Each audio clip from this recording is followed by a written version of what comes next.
Ding ding ding ding ding andak hari kemari sendiri ketemu tangga di leher banting banting ring ring. Tak perlu tunggu hebat untuk berani memulai apa yang kau impikan.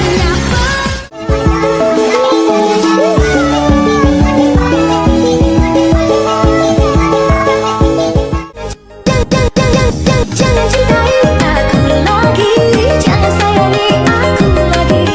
Kisah cinta kita berakhir. Kali urang jarene pena aku wis sayang jebul kok.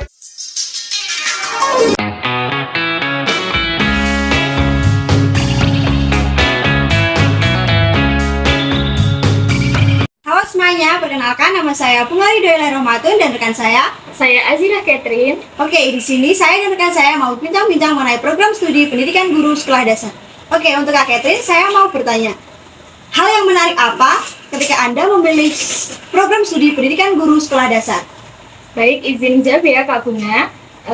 Ketika kita memilih program PGSD, memerlukan pertimbangan terhadap minat pribadi, prospek karir, kualitas kurikulum, akreditasi institusi, fasilitas pendukung, dan kesempatan pengembangan diri. Memilih PGSD berarti berkomitmen untuk berperan penting dalam membentuk masa depan anak-anak dan masyarakat, terutama di bidang bahasa. Oke, kira-kira kakak menyesal nggak sih memilih program PGSD? Ya tentu tidak dong Kak, karena menurut saya PGSD itu menjadi tonggak utama atau dasar kita dalam mendidik anak di jenjang berikutnya. Oke, untuk teman-teman semuanya, jadi jangan berburuk sangka ke program PGSD ya, karena PGSD itu tentu sangat menarik, bisa mengajarkan anak-anak kita merasa bahagia. Jadi teman-teman jangan lupa untuk selalu memilih program PGSD ya, karena itu sangat menyenangkan. Terima kasih. Halo semuanya, selamat datang di episode terbaru dari Suara Pendidikan. Podcast kali ini akan membahas seputar topik mengenai pendidikan dan perkembangan anak. Saya, Bungari Doyla Hiromatun, sebagai pemandu diskusi pada hari ini tentang perkembangan bahasa anak-anak sekolah dasar. Bersama saya ada 3 narasumber yang cantik. Oke, di sini saya bersama 3 narasumber yang tentunya akan mengisi diskusi pada hari ini. Ketiga narasumber ini merupakan orang yang ahli dalam dunia pendidikan, terutama pada judul kali ini tentang bahasa anak. Untuk narasumber yang pertama yaitu Kak Anggreni Widya Oktaviani. Halo semuanya. Untuk narasumber yang kedua yaitu Kak Azira Catherine. Untuk narasumber yang ketiga yaitu Kak Siti Nurhaziza. Halo. Oke, untuk narasumbernya sudah perkenalan semua ya. Jadi kalian nanti kalau ada apa-apa bisa menanyakan pertanyaan di website. Nah, oke, sekarang kita menginjak ke sesi tanya jawab. Jawab. Enggak ding, kita mau sesi materi. Untuk sesi materi, untuk yang pertama saya akan menanyakan ke narasumber yang pertama. Yaitu untuk Kak Anggrek ya. Untuk pertanyaan pertama yaitu perkembangan bahasa anak usia SD itu yang bagaimana sih? Jadi seperti ini. Biasanya pada umumnya ya kita mengerti kalau bahasa merupakan alat yang kita gunakan untuk berkomunikasi kepada orang lain, satu dengan yang lain, sehingga apa yang kita inginkan dapat diketahui oleh orang lain. Begitu pula sebaliknya, apa yang diinginkan orang lain dapat kita ketahui. Seperti itu. Oke, untuk Anggrek terima kasih untuk jawabannya. Saya akan bertanya lagi nih. Apa saja sih tahapan yang penting dalam perkembangan bahasa anak untuk anak usia SD? Ya, perkembangan bahasa pada anak usia SD dapat kita lihat dari beberapa tahapan. Ketika anak menginjak usia 6-7 tahun, anak-anak biasanya sudah memiliki kemampuan untuk berbahasa dengan baik, termasuk kosakata dasar dan tata bahasa sederhana. Pada usia saat ini, mereka mulai memahami dan mengembangkan kemampuan mereka membaca dan menulis dengan baik. Pada usia 8 sampai 9 tahun, anak-anak mulai menguasai kemampuan bahasa yang abstrak dan kompleks, termasuk kemampuan untuk berpikir kritis, memahami teks yang lebih sulit. Seperti itu. Oke, baik. Terima kasih untuk Kak Anggrek. Untuk pertanyaan saya mau bertanya nih ke narasumber yang kedua, yaitu bagaimana pengamatan Anda sebagai seorang guru kelas tentang perkembangan bahasa anak di kelas? Oke, terima kasih atas pertanyaannya, Mbak. Jadi saya sebagai seorang guru kelas di SD melihat perkembangan bahasa pada anak dari kelas 1 hingga kelas 3 itu kebanyakan di kelas 1 itu anak masih dalam tahap belajar membaca dan menulis. Mereka seringkali membutuhkan bantuan untuk memahami dan menyusun kalimat yang benar. Namun sering berjalannya waktu, terutama menginjak ke kelas 3, itu mereka sudah mulai menunjukkan kemampuan membaca yang lebih lancar dan menulis dengan lebih baik lagi. Nah, untuk pada kelas 5 itu anak sudah mulai mampu menulis esai dengan bisa memahami kalimat, memahami teks yang lebih kompleks. Kemudian menurut saya pengaruh dari lingkungan itu juga penting sekali, seperti dukungan orang tua, dukungan di lingkungan sekitarnya, atau masyarakat yang dekat dengan dia. Oke, menarik sekali untuk jawabannya Kak Ajidah. Terima kasih. Oke, tentunya di sini saya akan mengajukan pertanyaan yang selanjutnya ya untuk narasumber yang pertama kembali. Bagaimana sih Kak Anggrek menanggapi tentang anak-anak belajar bahasa kedua dan ketiga? Apakah ada perbedaan dalam perkembangan bahasa mereka dibandingkan dengan bahasa anak yang belajar satu bahasa? Oh ya, tentu dong Kak Bunga. Anak-anak yang belajar lebih dari satu bahasa atau bilingual, seringkali mereka menunjukkan perkembangan bahasa yang berbeda. Mereka mungkin memulai dengan sedikit keterlambatan dalam salah satu bahasa, tetapi pada akhirnya mereka biasanya juga memiliki kemampuan yang lebih baik dalam memahami dan menggunakan bahasa. Anak-anak bilingual cenderung memiliki kemampuan yang kognitif dalam menggunakan bahasa. Anak-anak bilingual berpikir fleksibel dan kreatif. Tantangan mereka adalah memastikan mereka mendapatkan cukup paparan dan praktik dalam penggunaan kedua bahasa. Contohnya mereka ketika belajar bahasa Indonesia dan bahasa Inggris, mereka berpikir lebih kognitif dan lebih fokus, berpikir kritis seperti itu. Ya, terima kasih untuk Kak Anggrek. Oke, di sini saya mau bertanya untuk narasumber yang ketiga, yaitu sebagai orang tua. Apa pentingnya peran orang tua untuk anak bisa memiliki bahasa yang baik? Oke, saya sebagai orang tua, semua tahapannya mulai dari kita masih dalam kandungan, bahkan sampai kita dewasa. Saat ini peran orang tua merupakan peran yang sangat dibutuhkan sampai kapanpun, tetapi khususnya untuk perkembangan bahasa yang sangat mendominasi, itu adalah mulai dari saat kita dalam masa kehamilan sudah bisa memberikan simulasi mengajak berbicara. Di situ ditambah lagi mulai dari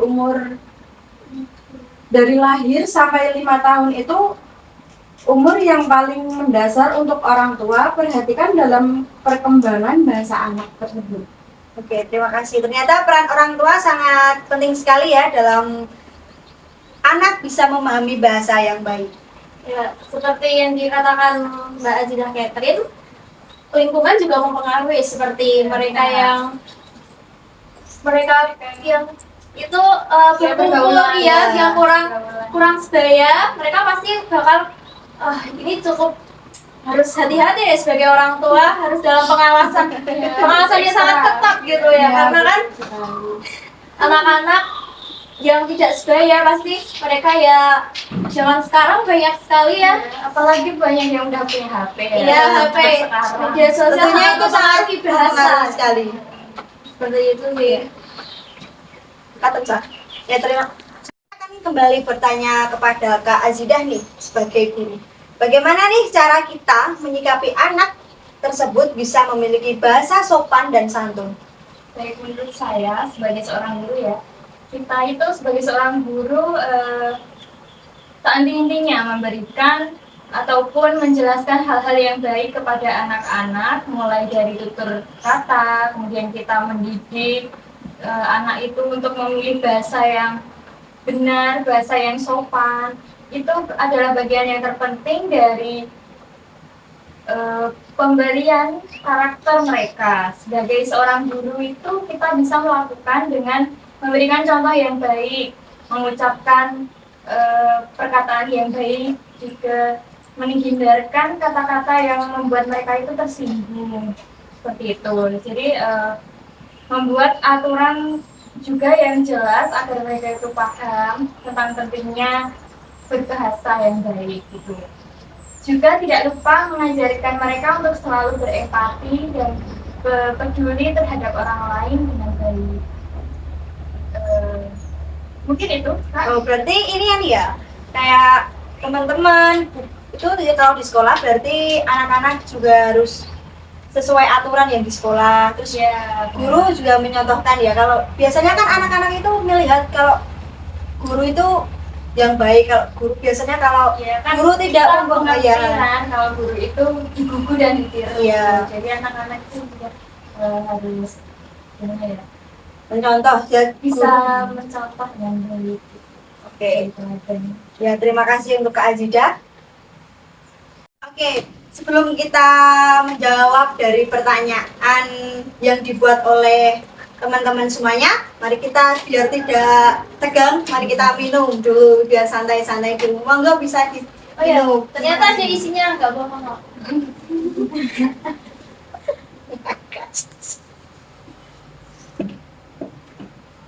Oke, terima kasih. Di sini saya menampung beberapa pertanyaan nih. Untuk pertanyaan yang pertama, oke, saya akan menanyakan pertanyaan untuk narasumber yang pertama, yaitu seandainya kita ingin meningkatkan kemampuan bahasa anak, apa strategi yang dapat dilakukan? Ya, ada beberapa strategi yang dapat kita lakukan untuk meningkatkan kemampuan berbahasa pada anak. Yang pertama, kita bisa bercerita dengan menggunakan papan panel ya. Metode ini memungkinkan anak berinteraksi dan mengidentifikasi diri melalui cerita yang disajikan dengan papan panel. Hal ini membantu meningkatkan kemampuan berbahasa anak melalui interaksi dan pengembangan perbedaan kata. Selanjutnya ada juga bermain dan bermain. Bermain ini dapat meningkatkan kreativitas anak untuk menciptakan imajinasinya. Dalam bermain, anak menggunakan berbahasa untuk komunikasi. Dengan pikirannya, bermain juga membantu anak menggabungkan pikiran dan bahasa sebagai satu kesatuan. Dan selanjutnya ada penggunaan media. Penggunaan media seperti gambar, video, ataupun audio ini dapat membantu meningkatkan kemampuan berbahasa anak. Media tersebut digunakan karena lebih menarik, terdapat gambar, terdapat suara, animasi, sehingga anak dapat belajar lebih cepat dibandingkan jika kita berbicara secara tatap muka. Itu karena kan di dalam media kan sekarang banyak sekali YouTube, TikTok, ada imajinasi seperti itu, anak-anak jadi lebih bersemangat untuk berlatih berbicara yang baik seperti itu. Apalagi kalau orang tua sama guru biasanya kan menampilkan kayak materi itu kan dalam bentuk gambar, audio, mungkin anak-anak bisa belajar bahasa dengan baik. Ya, mulai mungkin dari mereka situ ya. lebih excited untuk Iya, belajar karena ya. ada suara, Iya, gambar ada gitu ya. gambar, gitu. Sekarang kan sekolah sudah menerapkan kurikulum merdeka ya. Iya, Jadi apa itu praktek itu lebih diutamakan ya daripada teori. Teori. Iya. Oke, terima kasih untuk Kak Andre untuk jawabannya. Ini saya ada pertanyaan, monggo untuk ketiga narasumber bisa mengungkapkan pendapatnya. Ini apa saja sih permainan yang dapat menstimulus perkembangan bahasa anak? Jadi ada beberapa aktivitas yang dapat meningkatkan bahasa ekspresif anak.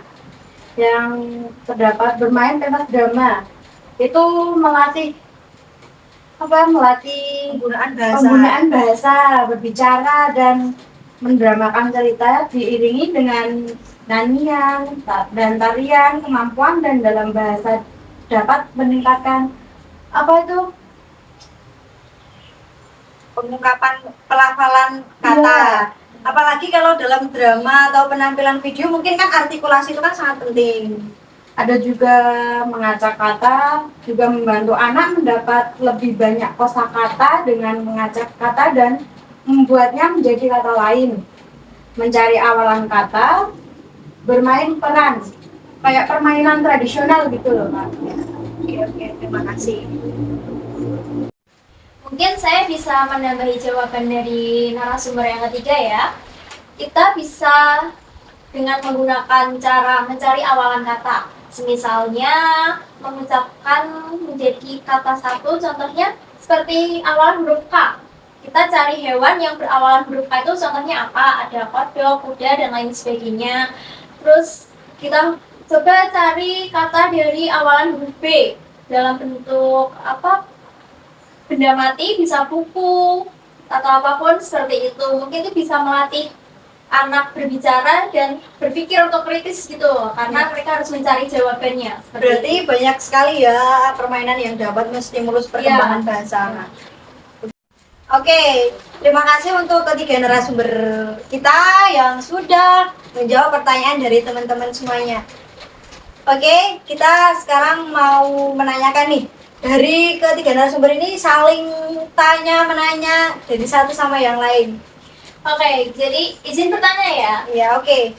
Ini kita ambil contoh dari lingkungan sekitar kita aja ya. Kan ada beberapa anak yang mungkin mereka itu lambat dalam berbahasa.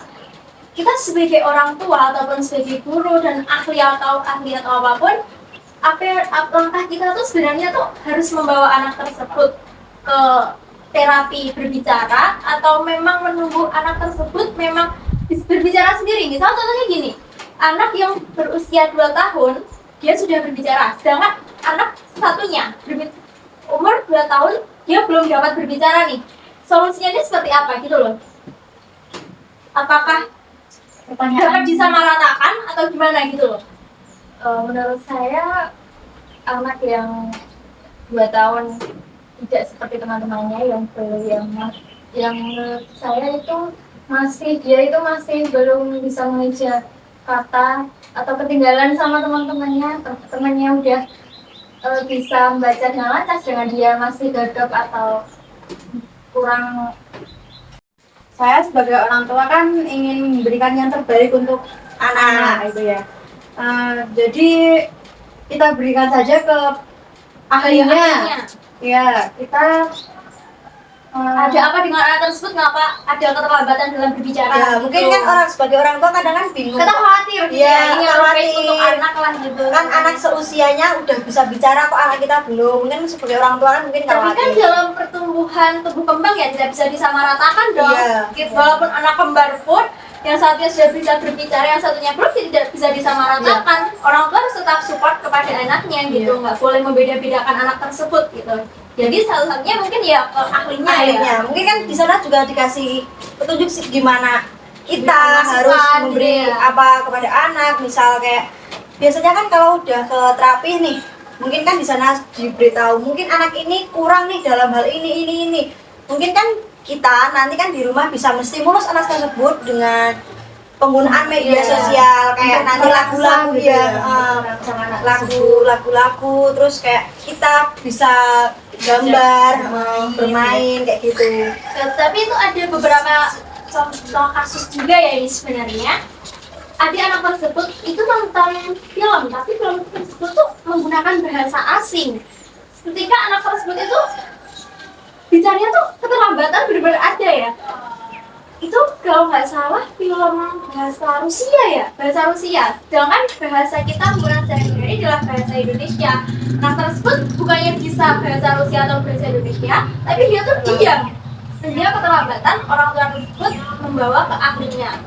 Ketika anak tersebut mulai sedikit bisa berbicara, huruf vokal seperti A, I, U, seperti itu sih. Jadi anak tuh harus benar-benar dalam pengawasan Orang tua, apalagi kalau anak umur di bawah umur 5 tahun, mungkin kan itu lebih aktifnya, kayak mungkin dia bermain kayak apa, mungkin pulang dari mana, mungkin dia kan ada kosakata yang baru, kayak ketemu teman, Iya. ya mungkin kayak gitu. Plus tadi seperti yang dikatakan oleh narasumber yang Kedua, iya. lingkungan juga Mempengaruhi mempengaruhi anak, iya sangat itu. Apalagi peran orang tua juga sangat penting sih. Apalagi kan anak itu kan apapun yang dilakukan oleh seorang anak pasti itu kan Mencontoh dari dari orang orang tua, sekitar, gitu iya. ya. Saya rasa anak di usia balita, Balita. ya, pasti Mereka cepat niru, tangkap cepat gitu, cepat memahami tangkap sama gitu. yang Apalagi disukainya, gitu. Selagi cepat menangkap, dia juga memorinya itu sangat Iya, kuat. memorinya kuat. Iya. Jadi kita sebagai kayak saya sendiri ya kalau berpendapat kalau kita sebagai orang tua mestinya kita ya selalu mendampingi anak tersebut maupun dia usia balita, anak-anak, remaja maupun Ya, sampai dewasa itu kapanpun ya ya. sampai kapanpun Harus peran orang tua pengawasan. itu tetap ada. Jadi peran orang tua tuh penting Penting. banget gitu teman-teman. Ya, untuk teman-teman semuanya jangan pernah membiarkan anak sendirian. Soalnya lingkungan juga mempengaruhi anak dalam perkembangannya. Apalagi bahasa, kan anak sekarang lebih kayak lebih cepat menangkap. Gadget ya. Ya, apalagi penggunaan gadget. Iya, komentar-komentar yang Ya, pedes-pedes kayak kata-kata kata yang nggak harus ya. diucapkan oleh anak itu pasti Seusia tersebut nggak boleh Iya. diucapkan anak tersebut. Sebenarnya Iya. kata buruk tuh nggak boleh diucapkan oleh anak Iya, seusia iya, berapapun itu. ya. Apalagi kadang kan orang tua kan nggak ngajarin anak bicara kayak gitu, tapi kok anak bisa kayak gitu kan Dapat dari mana dapat gitu dari ya? mana kan kita sebagai orang tua Kan juga gitu. bingung. Orang tua harus juga membatasi Penggunaan bermain gadget ya Pentingnya edukasi dalam penggunaan gadget. penting sekali. Terus kalau anak dibatasi penggunaan gadget, orang tua juga harus membatasi. Sebenarnya sebagai contoh Iya. ya. kita malam hari TV harus sudah mati, handphone harus sudah ada di tempat meja, kita harus me time dengan family time dengan anak gitu Bisa loh. membiasakan Iya. agar mereka itu disiplin. Iya. Karena kan peran orang tua penting, didikan anak penting, sehingga Apalagi ya orang insya tua, Allah anak guru, juga bakal baik ya kedepannya. masyarakat ya. Tapi kan juga terkadang anak tuh merasa insecure ya, seperti mereka mohon maaf cadel ya. Anak-anak yang tidak bisa artikulasinya jelas, terkadang mereka tuh lebih diam karena kan ya mohon maaf ya anak-anak sekarang tuh emang kelakuannya bener-bener bikin gitu kan. Ketika tuh insecure misal dia bisa mengucapkan kata dengan L, baik bisa ya. jadi L atau apapun, bisa kan itu jadi Anda- bahan olok-olokan kan sebenarnya. Ini Kak, saya sebagai orang tua ya, Iya. saya mengajari anak saya untuk pede dulu. Pertama itu percaya diri, Iya, punya diri. berani, harus berani. Nah, pentingnya itu nggak boleh apa ya? Nggak boleh insecure, nggak ya. boleh insecure. Harus berani. Ya itu aja.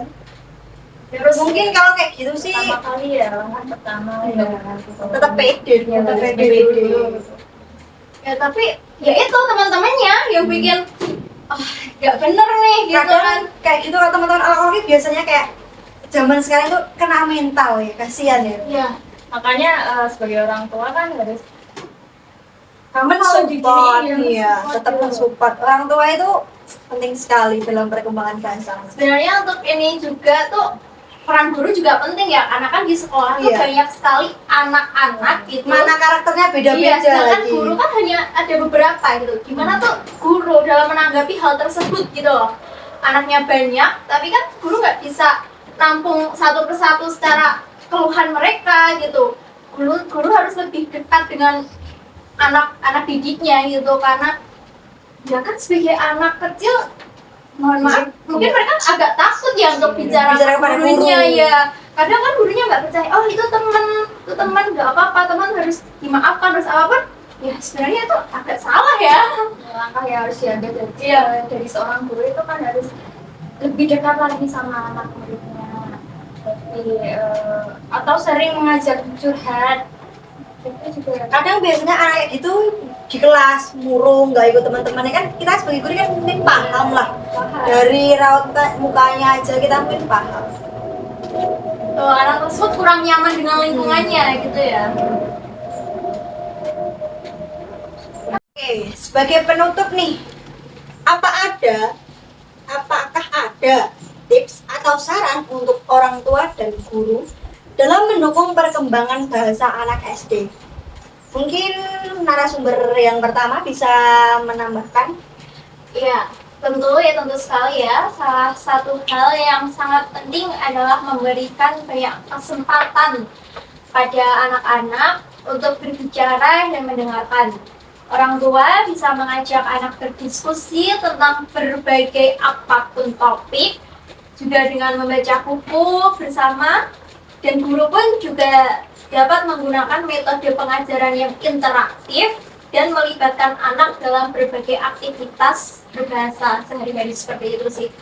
Saran dari saya. Saya setuju membaca buku bersama, apalagi sekarang sekolah kan sudah menerapkan literasi ya setiap pagi. Apalagi di dalam kelas mungkin ada pojok baca. Iya benar.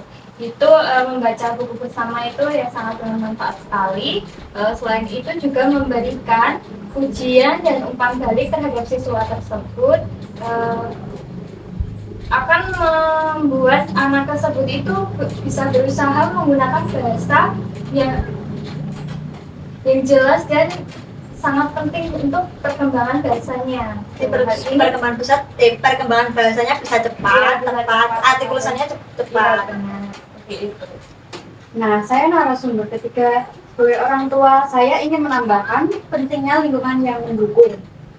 Akses ke buku, pemahaman edukatif, dan media yang berkualitas bisa sangat membantu. Selain itu, pemahaman bahwa setiap anak berkembang dengan kecepatan yang berbeda dan memberikan dukungan yang sesuai sangat penting. Nah, seperti yang ditanyakan oleh Mbak Kak Andre ya. Nyambung sekali. Oke, kesimpulan dari diskusi kali ini ya. Jadi peran guru, orang tua maupun orang di sekitarnya sangat penting dalam bahasa anak. Apalagi kita sebagai tentunya orang tua ya harus memberikan stimulus yang baik terhadap perkembangan anak, seperti memberikan tontonan yang baik, memberikan permainan tentang kosakata yang baik, dan mencontohkan apapun hal yang baik kepada anak, karena semestinya anak meniru kepada orang tua. Perilaku orang tua bagaimanapun harus memberikan contoh yang baik kepada anak, dan jangan pernah meninggalkan anak dalam kondisi sendirian.